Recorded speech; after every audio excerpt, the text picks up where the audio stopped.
Welcome to The Debrief, where we talk with the Washington Examiner's top journalists about the headlines they're covering this week and where the story's going next. I'm Sarah Westwood, and I'm here today with senior columnist Tim Carney.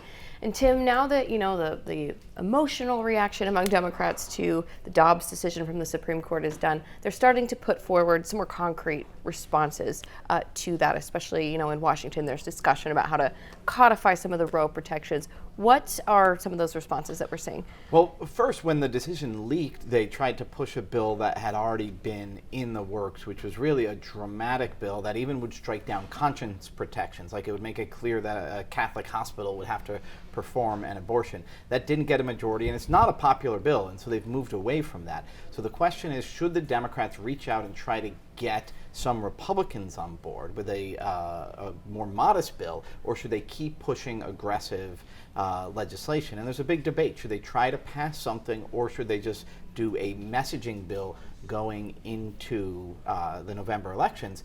But even there's a debate, because of the pro-choice wing of the party is very aggressive, and they want to push something absolutely, there's a total right to abortion. That's not actually popular. So now the Democrats in Congress are turning to Joe Biden. They want him to do something, which is a sign that they realize that congressional action really could be dangerous for the Democrats going into the midterm. Yeah, because public opinion on abortion, pretty complicated. It's not nearly as, uniformly in support of abortion on demand as Democrats like to depict it, right? Yes, and so it's complicated because if you ask people, do you want Roe v. Wade to stand?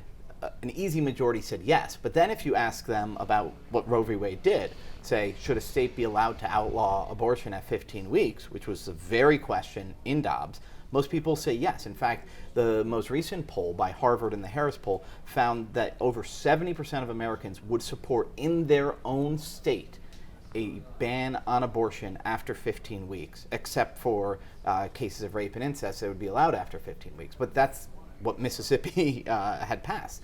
And then you also found, when people are asked in that same poll, who should set the abortion law? Roe v. Wade was saying, actually, the court is setting abortion law because it's protected by the Constitution.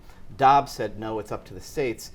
Most Americans believe it should be up to the states and Congress to set abortion law. So in that regard, you see most Americans are sort of in the middle on abortion, not either with the hardcore pro-lifers or the hardcore pro-choicers.